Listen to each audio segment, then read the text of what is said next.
বিশ্ব খনিকৰ শ্ৰী বিশ্বকৰ্মা দেৱৰ পূজা আমি আৰম্ভণিতে সমূহ চাপৰবাসী ৰাইজক এই পূজা থলীৰ পৰা আমি শুভেচ্ছা জ্ঞাপন কৰিছোঁ আৰু এই পূজাখন অনুষ্ঠিত কৰাৰ ক্ষেত্ৰত বিশেষকৈ ভূমিকা লৈছে আমাৰ ইয়াৰে প্ৰেছ মিডিয়াৰ ব্যক্তিসকল খণ্ড প্ৰাথমিক শিক্ষা বিষয়া কাৰ্যালয়ৰ সমূহ কৰ্মকৰ্তাৰ লগতে শিক্ষক ছাৰ বাইদেউসকলৰো কিছু ভূমিকা ইয়াতে আছে আৰক্ষী চাপৰ আৰক্ষী ভাৰপ্ৰাপ্ত বিষয়া তেখেতেও ইয়াতে সহায় সহযোগ আগবঢ়াইছে আৰু এনেকুৱাকৈ বহুত শুভাকাংক্ষীৰ সহযোগত এই পূজাখন আমি আজি অনুষ্ঠিত কৰিব পাই আমি নিশ্চয় আনন্দিত হৈছোঁ আৰু আশা ৰাখিছোঁ ইয়াতে সকলোৰে দিন ধৰা সহায় সহযোগ আমি পাই থাকিম আৰু আজিৰ পূজাখনত দুপৰীয়াৰ পৰা আমি ভোগ আকাৰে খিচিৰিৰ ব্যৱস্থা কৰিছোঁ আৰু আশা ৰাখিছোঁ সমূহ ৰাইজে ইয়াতে সহায় সহযোগ আগবঢ়াব প্ৰসাদ গ্ৰহণ কৰিব সন্ধিয়া বিশেষকৈ সাংস্কৃতিক সন্ধিয়া এখন অনুষ্ঠিত কৰা হৈছে তাতে কৰবী কাশ্যপক আমি গুৱাহাটীৰ পৰা আমন্ত্ৰিত কৰিছোঁ তেখেতে ঠিক সন্ধিয়া 7-8 বজাৰ লগে লগে তেখেতৰ সাংস্কৃতিক সন্ধিয়াৰ অনুষ্ঠান আৰম্ভ কৰিব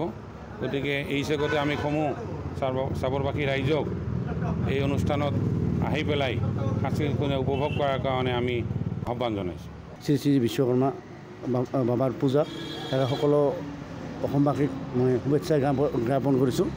লগতে আজি আমি আমাৰ চাপৰ মাল্টিমিডিয়া প্ৰেছ ক্লাবৰ উদ্যোগত আৰু আমাৰ যিখিনি দোকান ইয়াতে আছে আৰু আমাৰ যিখিনি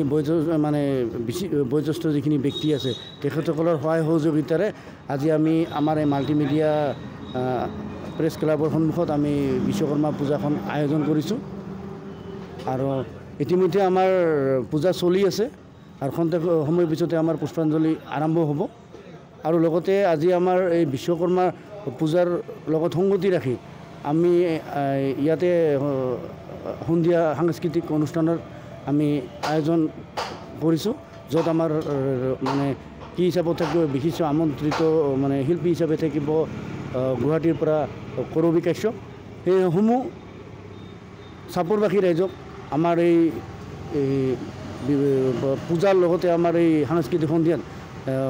সহায় সহযোগিতা আমি কামনা কৰিছোঁ।